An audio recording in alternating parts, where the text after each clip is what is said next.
If you please, I am Dorothy, the small and meek. I am Oz, the great and powerful. What happened? Somebody pull my tail. You did it yourself. 87 years ago, a girl in ruby slippers clicked her heels and told the world there was no place like home. But the girl behind those slippers was already addicted to pills at 17, put there by her own studio. The man who played the great and powerful wizard carried a private bar in a black briefcase to the set every single day. The woman who became cinema's most beloved villain was set on fire during filming and stayed silent about it because the industry demanded silence as the price of survival. And the man who made millions roar with laughter could not keep a single photograph from this film inside his own home. None of them lived to see the digital age that would finally expose every secret. The most beloved movie ever made was built entirely on what its cast were never allowed to say. Who rang that bell? We did. Can't you read? Read what? The notice. What notice? It's on the door, as plain as the nose on my face. Judy Garland as Dorothy Gale. Judy Garland was born Frances Ethel Gumm on June 10, 1922, in Grand Rapids, Minnesota, and was just 16 years old when cameras rolled on The Wizard of Oz. Dorothy Gale is the heart of the film, a Kansas farm girl swept into a world she never asked for, desperate only to return to the people she loves. Her voice on Over the Rainbow is not just a performance, it is a document. The RIAA and NEA would rank it the #1 song of the 20th century. And when MGM executives tried to cut it, calling it too slow, one producer fought to keep it in. That single act of preservation changed everything. But what the cameras never showed is this. By the time Garland finished filming at 17, she was already fully dependent on both amphetamines and barbiturates. Her own mother had started giving her pills before she was 10 years old. MGM made it institutional. Benzedrine to survive 72-hour shoots, sleeping tablets for 4-hour naps, then Benzedrine again. Garland described it herself.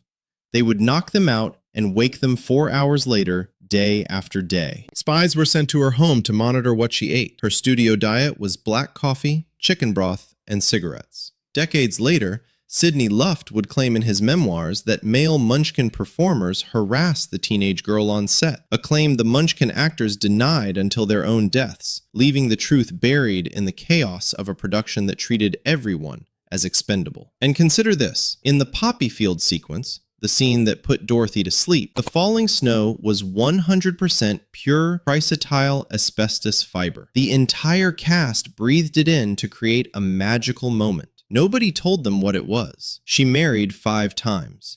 She was fired by MGM in 1950 after breakdowns they had manufactured. She won a Grammy in 1961, the first woman ever to win Album of the Year. She filled Carnegie Hall. She owed the IRS $500,000 in her final years, and on closing night of her last American run, tax agents seized most of what she had earned. Judy Garland died on June 22, 1969, in Chelsea, London. She was 47 years old. The cause was an accidental barbiturate overdose. 20,000 people lined up in New York to pay their respects. James Mason delivered the eulogy. The girl who sang "There's No Place Like Home" spent her final years in a country that wasn't hers, with her wages seized, her body failing, her children estranged. She earned nearly $10 million in her career. She died with approximately $40,000. The studio that handed her a pill at age 10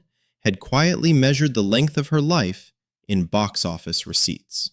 I'm Dorothy Gale from Kansas. Oh, well, is that the witch? Oh, Toto? Toto's my dog. Frank Morgan as the Wizard / Professor Marvel. Frank Morgan was born Francis Philip Wupperman on June 1, 1890 in New York City, and was 49 years old when The Wizard of Oz premiered. The Wizard is a small, frightened con man from Kansas, a humbug hiding behind curtains and thunder and flames, desperate not to be seen for what he truly is. Morgan played 5 distinct characters in this single film, a feat no one else in it came close to matching. His final scene, tearfully handing out gifts from a black bag, is considered one of the most emotionally precise moments in cinema. Margaret Hamilton reportedly wept every time she watched it. But here is what most people never knew. Morgan was a high-functioning alcoholic for his entire career. He carried a black leather briefcase that never left his side. Inside was a portable minibar that fueled his performance from the first bell to the final rap. Ray Bolger later confirmed that director Victor Fleming actually sent Morgan off set mid-shoot to go get a drink when he became uncooperative without it. His alcoholism was not hidden. It was accommodated. The studio system built the shooting schedule around it. He had 2 Oscar nominations. He starred in The Shop Around the Corner and The Mortal Storm. He married once in 1914, and that marriage lasted until the day he died. Frank Morgan died on September 18, 1949.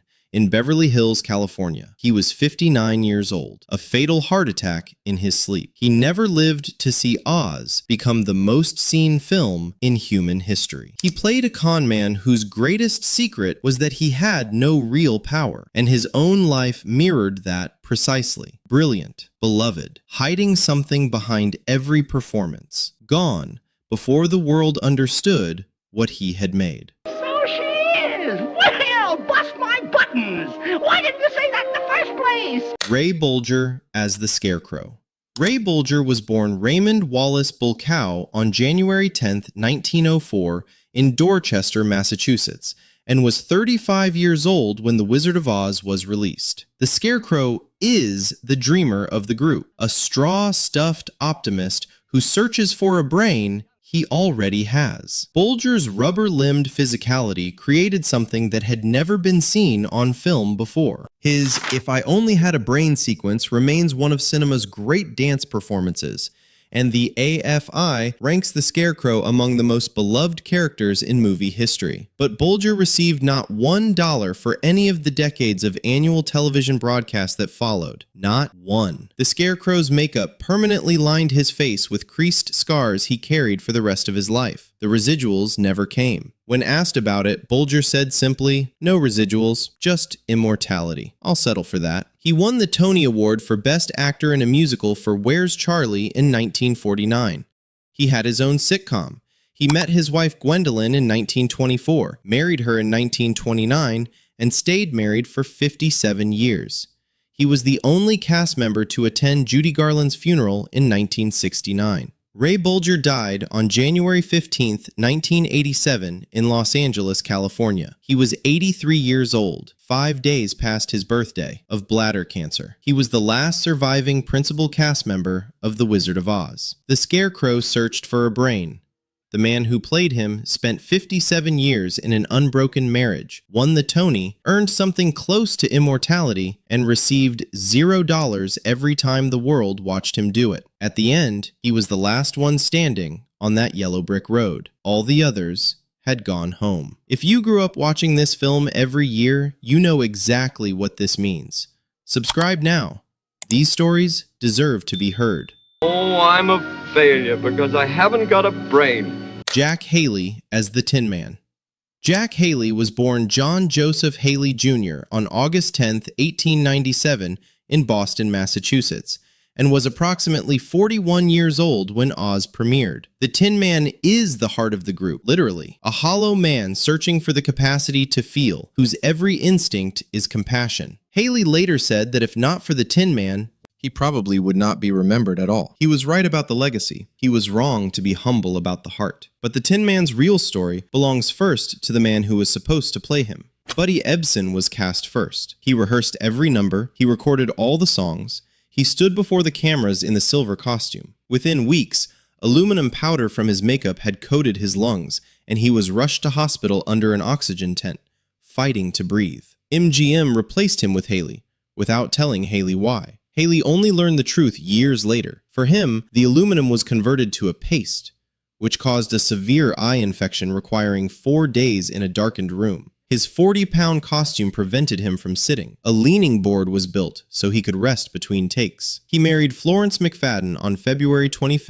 1921, and stayed married for 58 years. His son, Jack Haley Jr., later married Liza Minnelli, Judy Garland's daughter. He appeared at the 1979 Academy Awards with Ray Bolger just weeks before his death, and joked from the stage, "When your son produces the show, you can announce the winner." Jack Haley died on June 6, 1979, in Los Angeles, California. He was 80 years old. Ray Bolger delivered the eulogy and closed, "It's going to be awfully lonely on that yellow brick road now, Jack. One man's near death became another man's entire legacy. And in the end, the son of the Tin Man married the daughter of Dorothy." Even off-screen, this cast could not stop finding each other. My goodness, I can talk again. Oh, oil my arms, please. Oil my elbows. Bert Lahr as the Cowardly Lion. Bert Lahr was born Irving Lahrheim on August 13, 1895, in the Yorkville section of Manhattan, and was 44 years old when The Wizard of Oz hit screens. The Cowardly Lion is the most honest character in the film, a creature who admits his fear and keeps walking anyway. Lahr's lion costume was made from real African lion fur, weighed over 50 pounds, and was unbearably hot under Technicolor lighting. The facial prosthetics prevented him from eating solid food on set. Cast members, especially Garland, frequently had to stop filming because they simply could not stop laughing at him. But here's the detail that makes this story devastating. Bert Lahr battled profound clinical depression his entire life and told no one. His son John, who would become one of America's foremost theater critics, later wrote in Notes on a Cowardly Lion that his father lived in habitual solitude, plagued by morbid worry and an anxiety so deep it had no bottom. Growing up, John writes, there was not one Oz image or memento of any kind in their apartment.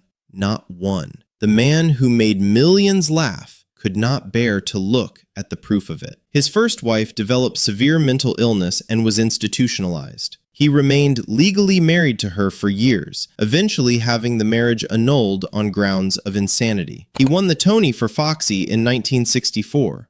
He starred in the American premiere of Waiting for Godot, playing Estragon. Critics called it the defining performance of his life. He became the face of Lay's potato chips. Bet you can't eat just one. Bert Lahr died on December 4th, 1967, in New York City.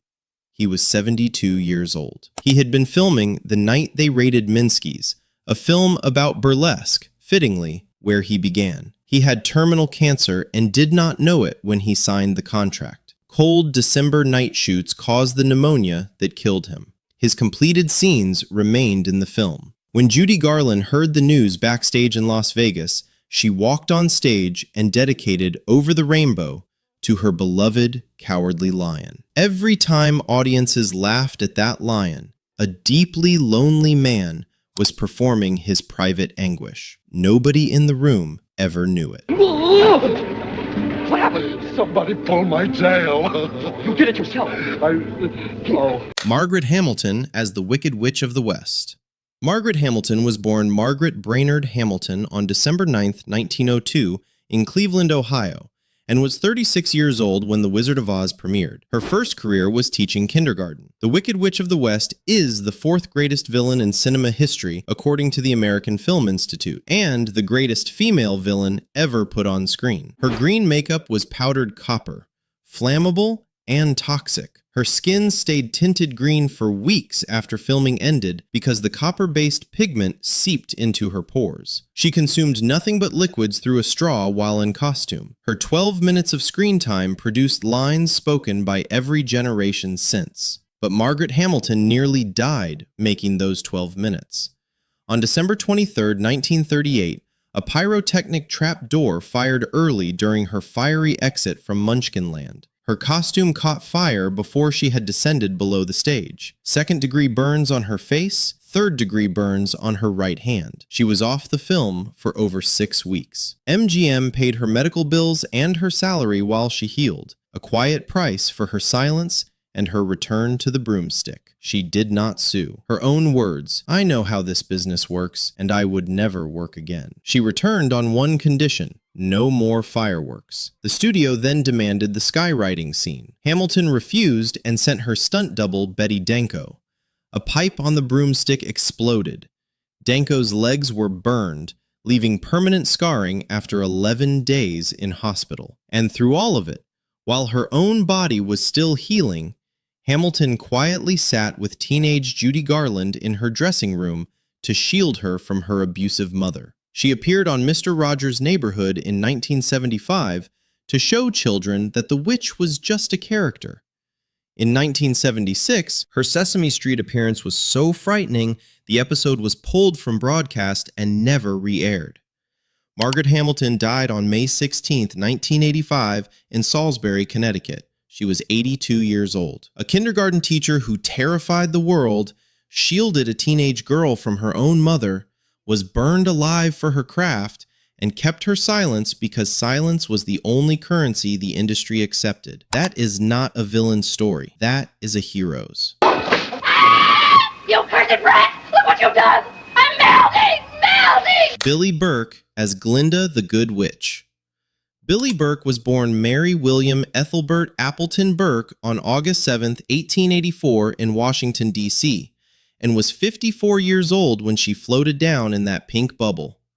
Glinda is the most powerful figure in Oz, a woman who has always known the answer, but understands that the person asking must find it themselves. The image of her, a crown, a wand, a gown the color of peonies.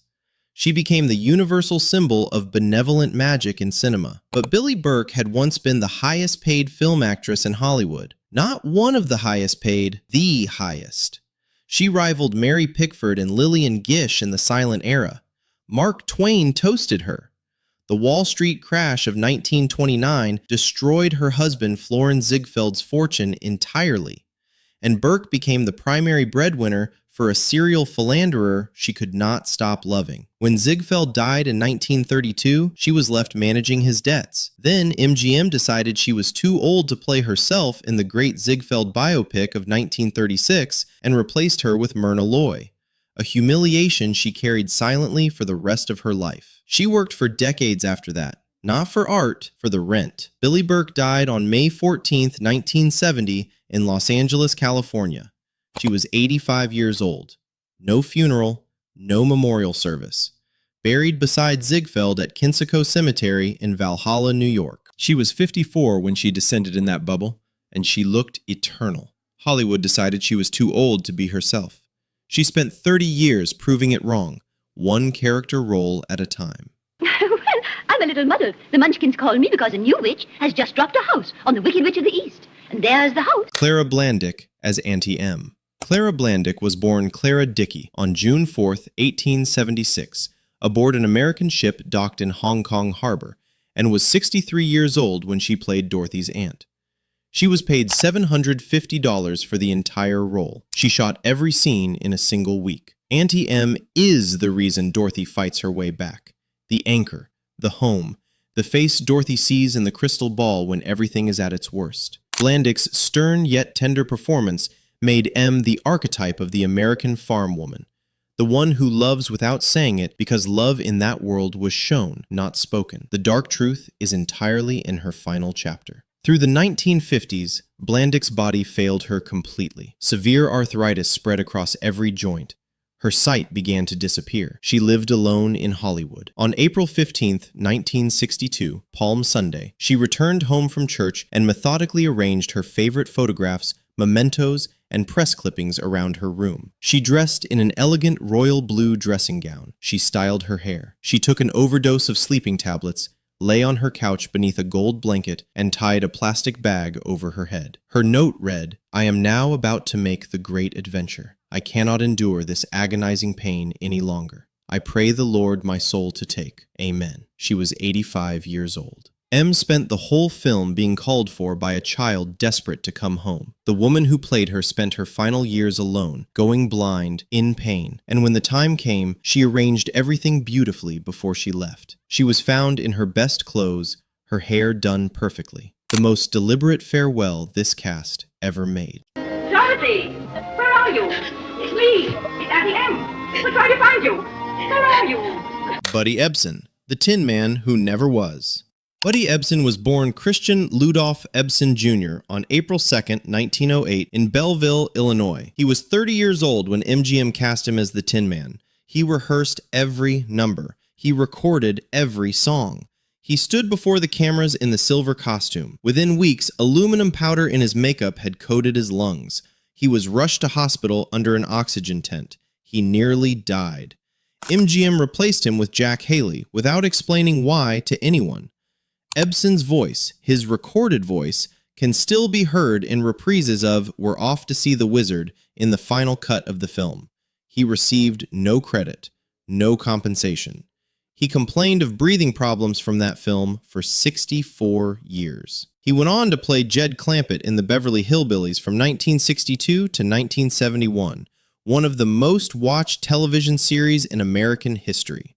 One episode from 1964 remains the most watched half-hour sitcom broadcast ever recorded. Buddy Ebsen died on July 6, 2003 in Torrance, California. He was 95 years old.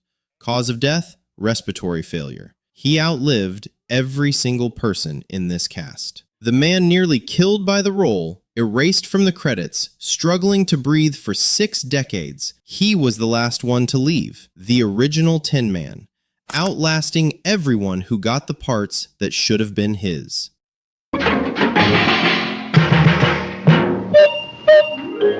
Today, the ruby slippers are behind glass in the Smithsonian Institution, the most visited artifact in American cultural history.